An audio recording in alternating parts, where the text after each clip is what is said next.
जयपुर में आज क्या कुछ हुआ आप देखिए हमारे साथ।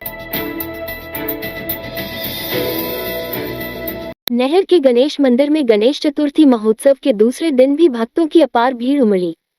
सुबह से ही श्रद्धालु गणपति बप्पा के दर्शन करने मंदिर पहुंचे और पूजा अर्चना कर परिवार की सुख समृद्धि की कामना की। मंदिर प्रांगण में भक्तों द्वारा गणेश जी के जयकारे गूंजते रहे। दूसरे दिन विशेष रूप से श्रद्धालुओं ने मोदक, लड्डू और फूलों की थाल अर्पित की। बच्चों से लेकर बुजुर्गों तक सभी ने भक्तिभाव से गणेश भगवान का आशीर्वाद लिया। महिलाओं ने परंपरागत वेशभूषा में भजन कीर्तन कर वातावरण को भक्तिमय बना दिया। मंदिर समिति की ओर से भक्तों की सुविधा के लिए अलग अलग व्यवस्था की गई है। सुरक्षा, पेयजल और प्रसाद वितरण की पूरी देखरेख की जा रही है। वहीं स्थानीय व्यापारी और सामाजिक संगठनों ने भी श्रद्धालुओं का स्वागत किया।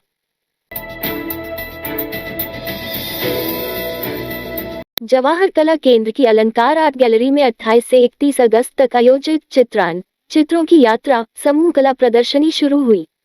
इसमें निधि चौधरी, निकिता तातिर, परिधि जैन और शगुन अग्रवाल अपनी रचनात्मक कला देखने को मिल रही है। ये प्रदर्शनी प्रकृति, पौराणिक कथाओं और मानवीय भावनाओं को रंगीन कलात्मक शिल्प में पिरोती है। 3 दिन तक कला प्रेमियों को आत्मचिंतन, सांस्कृतिक जड़ों और आधुनिक दृष्टिकोण का अनूठा संगम देखने का अवसर मिलेगा। अजमेर शहर के नया बाजार स्थित सुनार की दुकान से 2 शातिर महिलाओं ने 10 लाख रुपए कीमत का सोने का हार चोरी कर लिया और चंपत हो गई। वारदात एनबी ज्वेलर्स पर हुई है, जहां बुर्का पहनकर आए दोनों महिलाओं ने मौका पाकर वारदात को अंजाम दिया है। पुलिस अब सीसीटीवी कैमरे में कैद हुई वारदात के आधार पर महिलाओं की तलाश में जुटी है। 2 अज्ञात महिलाएं आई जो कि बुर्का पहने हुई थी। आते ही हमको बोली 2.6 नाप की हमको बैंगल्स 3 तोले के बताओ। तो उन्होंने कुछ पुराना सोना निकाला कि इसके एवज में हमको लेना है। फिर दूसरी चीज़ देखने लग गई, फिर तीसरी चीज़ देखने लग गई। फिर हमने उनको बैंगल्स दिखा दिए। फिर हमने उनको कहा ये मार्क्स आप हटा लीजिए। बोले नहीं हमारे नहीं हटाते हैं। मतलब कुछ मजहबी कुछ उन्होंने टॉपिक बोला। अब चूंकि लेडीज है और अच्छी लग रही थी ऐसे गृहस्थीदार, तो हमने उसको फोर्स नहीं किया। हमने चीज़ें सब दिखा दी उनको। दिखाने के बाद में हमको आभास तो हुआ था कि ये कुछ ऐसी लग रही है, बट उन्होंने हमको हमारे भैया को कह दिया, एक भैया को कह दिया जल लेके आओ। एक भैया बॉक्स लेने चला गया। मेरे को कहा इसका कितना है, इसका कितना है, इसका कितना वैल्यू है। ऐसे करके हमको भी कंफ्यूजन में डाल के और मेन रोड की साइड झांकती हुई जो हमारी मेन गेट पे डिस्प्ले है वहाँ से उसने एक भारी वस्तु जो अप्रोक्स 92 ग्राम की थी वो उठा के डायरेक्ट उसने अपने बुरके में डाल ली। वो हमें बाद में पता चला जब वो चली गई।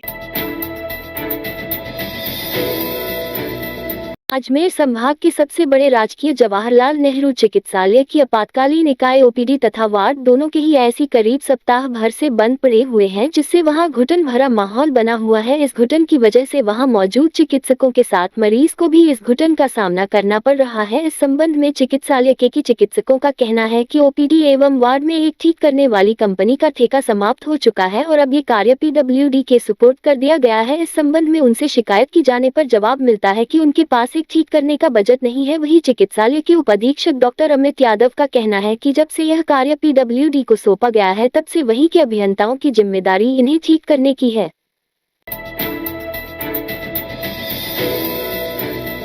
अजमेर के राजकीय जवाहरलाल नेहरू चिकित्सालय में इन दोनों वायरल बुखार एवं खांसी जुकाम के रोगियों की संख्या तेजी से बढ़ रही है। चिकित्सकों का कहना है कि ऐसा बदलते मौसम की वजह से हो रहा है। इस वायरस की चपेट में छोटे बच्चों से लेकर वृद्ध लोग भी आ रहे हैं, जिससे चिकित्सालय में चिकित्सकों पर भी दबाव बना हुआ है।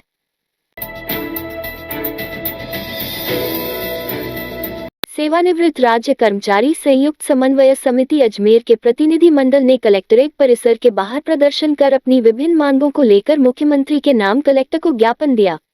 राजस्थान सरकार और निजी चिकित्सालयों के बीच बन रहे असंतोष और गतिरोध के कारण पेंशनरों को, राज्य कर्मचारियों को आरजीएचएस योजना के तहत चिकित्सा सुविधा का लाभ नहीं मिल पा रहा है।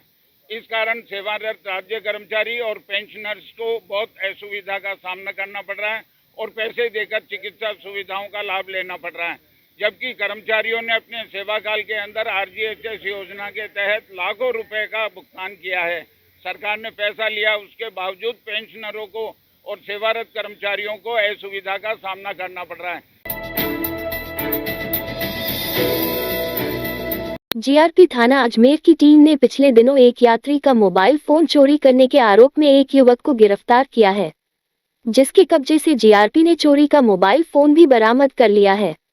जीआरपी थानाधिकारी फूल सिंह बालोटिया ने बताया कि मामले में 8 अगस्त को परिवादी लईक खान की शिकायत पर मोबाइल चोरी का मुकदमा दर्ज किया गया था, जिसकी जांच करते हुए थाने की टीम ने जिला मोतिहारी बिहार निवासी अमीरुद्दीन आलम को गिरफ्तार किया है, जिसके कब्जे से चोरी का मोबाइल भी बरामद हो गया है।